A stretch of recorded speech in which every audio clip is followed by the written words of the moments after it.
नमस्कार, मैं हूं अनुज श्रीवास्तव। हमारी आज की विशेष पेशकश में आपका स्वागत है। आज हम आपको एक ऐसे शख्स से मिलवाएंगे जिसने अपनी जिंदगी का मकसद दूसरों के सपनों को पूरा करना बना लिया है, और खासकर ऐसे लोगों का जिन्हें लगता है कि कुछ मजबूरियों के चलते उन्हें सपने देखने का अधिकार भी नहीं है, लेकिन ऐसे समाज में दबे कुचले गरीबों के मसीहा बनकर उभरे सपनों के ओंकार से आपको हम मिलवाएंगे।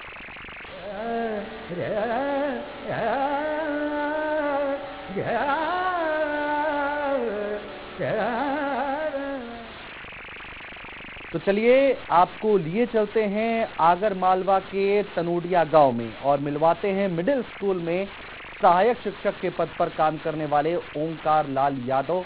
लेकिन एक शिक्षक होना ही इनकी पहचान नहीं है, इनकी पहचान यहाँ रह रहे गरीब लोगों के सपने पूरे करने वाले शख्स के रूप में भी है। कैसे, देखिए इस रिपोर्ट के जरिए।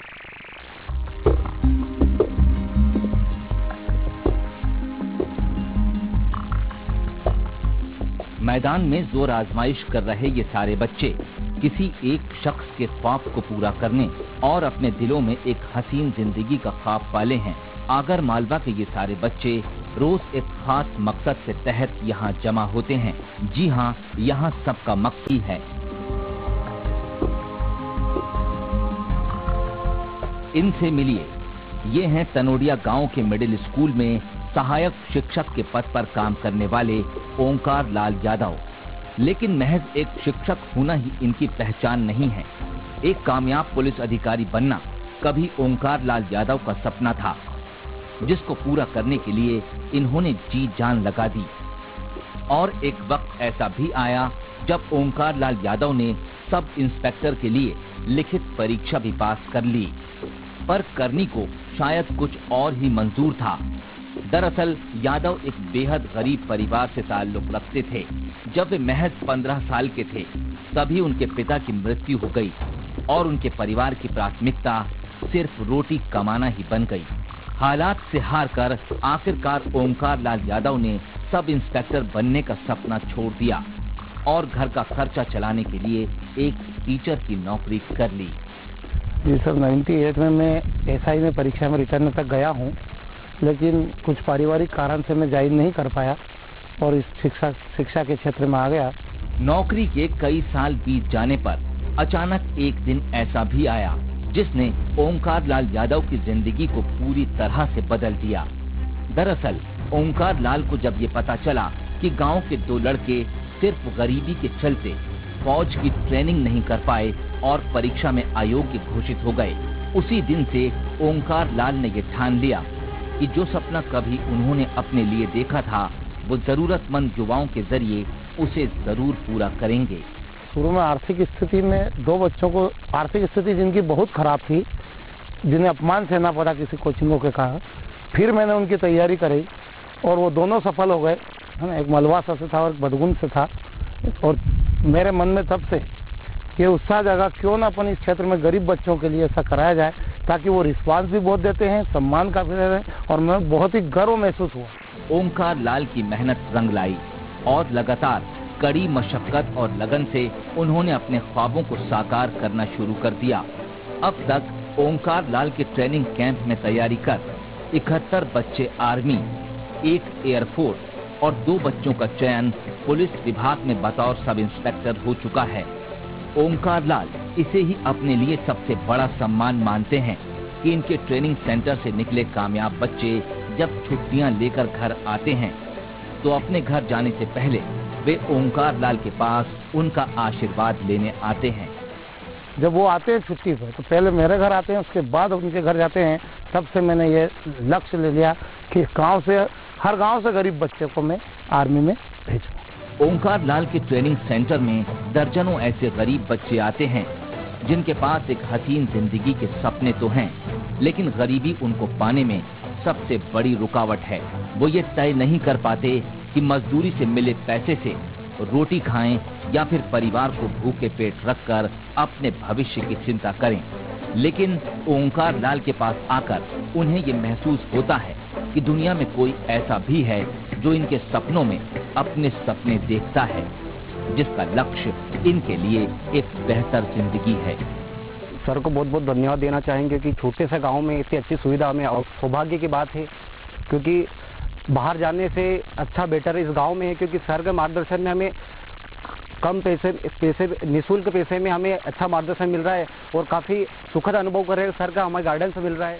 बीए फर्स्ट ईयर का स्नातक का स्टूडेंट हूँ और मैं पढ़ाई के साथ साथ अपने खेत कृषि का मजदूरी का काम भी करता हूँ और मैं अपने परिवार का पालन पोषण मजदूरी के हिसाब में करता हूँ और मैं जो समय बचता है उसमें मैं हमारे सर ओंकार जी यादव के यहाँ कोचिंग करके इनके मार्गदर्शन में मैं आर्मी में जाना चाहता हूँ। दरअसल ओंकार लाल यादव समाज के लिए एक ऐसी मिसाल हैं जो ये बताती है कि सपने सिर्फ वो नहीं जो अपने लिए देखे जाएं, सपना वो भी है जो किसी और का सपना पूरा करने के लिए देखा जाए। बस इसी सोच को लेकर ओंकार लाल यादव ने अपना सफर शुरू किया था और फिर वो कामयाबी की इबारत लिखते चले गए। आगर मालवा से रजनीश के साथ ब्यूरो रिपोर्ट ईटीवी न्यूज। मन में देश सेवा का जज्बा हो तो हम वर्दी में न होते हुए भी इस काम को अंजाम दे सकते हैं। कुछ ऐसा ही कर दिखाया है आगर जिला मुख्यालय से 16 किलोमीटर दूर स्थित तनोडिया के शिक्षक ओंकार लाल यादव ने। पुलिस में नौकरी नहीं कर पाने से आहत यादव ने अपने सपनों को नए युवाओं में देखना शुरू कर दिया।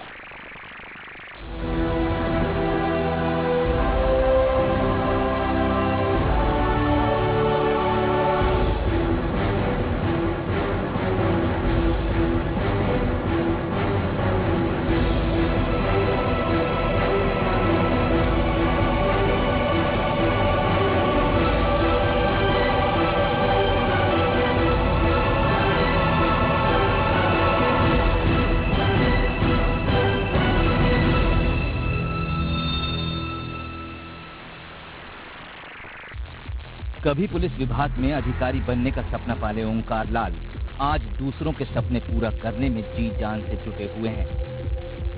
वो इसे ही अपने लिए सबसे बड़ा सम्मान मानते हैं कि लोग उनके इस सेवा भाव का सम्मान करते हैं।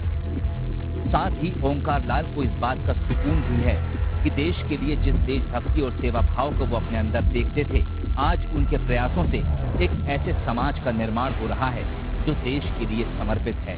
दरअसल ओंकार लाल जिन लोगों के लिए काम कर रहे हैं उनके हालात शब्दों में बयां करना आसान नहीं।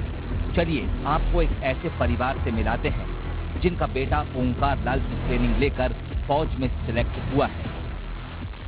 लेकिन परिवार से मिलने से पहले जरा इस झुग्गी नुमा घर को देखिए, बांस और बल्ली के सहारे खड़ी छत को देखिए, मिट्टी से लीपी गई दीवारों को देखिए, घर के बाहर धूप में बैठी उस औरत को देखिए, इस परिवार के सीमित संसाधनों को देखिए। साइकिल पर मनिहारी का सामान रखकर गांव-गांव फेरी लगाकर सामान बेचने वाले ये हैं शाकिर। शाकिर का परिवार लंबे समय से बेहद गरीबी में गुजारा कर रहा है, लेकिन अब इस परिवार के लिए खुशी का मौका आया है।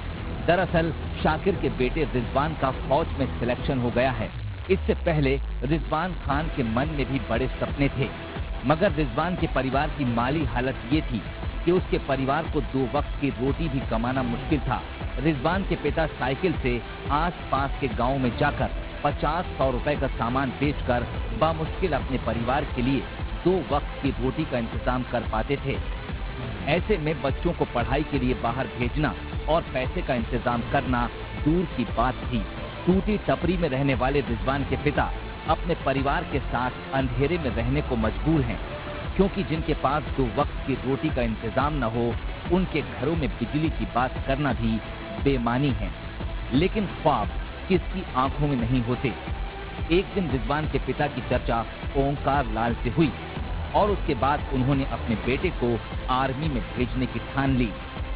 साल 2015 के आखिर में रिजवान की ट्रेनिंग शुरू हुई और देखते ही देखते उसका आर्मी में सिलेक्शन हो गया। रिजवान के माता पिता अब बेहद खुश हैं और उम्मीद कर रहे हैं कि परिवार को अब भरपेट भोजन मिलेगा और उनकी आर्थिक स्थिति भी ठीक हो जाएगी। मैं साइकिल चलाता हूँ, छोटा मोटा सामान बेचता हूँ और गांव-गांव यहाँ फिर के घूम के घर का गुजारा करता हूँ। और बच्चे अभी आपके घर की स्थिति क्या है? मेरी घर की स्थिति बहुत कमज़ोर है। मैं नहीं जानता हूँ कैसी क्या है, कैसे गुजारता हूँ। मेरी अंधेरी लाइट में रहता हूँ और कुछ लाइट नहीं है? लाइट नहीं है हमारे घर। क्यों नहीं है लाइट? परेशानी पैसे की वजह से। अब आपका बच्चा जो फौज में गया है तो अब क्या लग रहा है आपको? आज कुछ अच्छा लग रहा है, कुछ महसूस कर कोई आएगी इनकी तनख्वाह तो परिवार की अच्छी सुधर जाएगी। हमारे परिवार खाना वाना भोजन की व्यवस्था भी सुधर जाएगी। अब तो आप क्या मानते हो, आपका बेटा फौज में हुआ तो किसके ऊपर श्रेय मानते हो? सर, ओंकार लाल के ट्रेनिंग सेंटर में सिर्फ रिजवान की कामयाबी ही ऐसी नहीं है जिसका जिक्र किया जाए, बल्कि यहाँ तो कामयाबियों का एक सिलसिला है जो ये बताता है कि कामयाबी के लिए जरूरी नहीं कि सारे संसाधन ही जुटाए जाएं। कामयाबी की इबारत तो एक अदद हौसले और सही मार्गदर्शन से भी लिखी जा सकती है। आगर मालवा से रजनीश के साथ bureau report, ETV news. Bharat माता की जय! भारत माता की जय! वंदे मातरम! वंदे मातरम! और यहाँ पर वक्त हो गया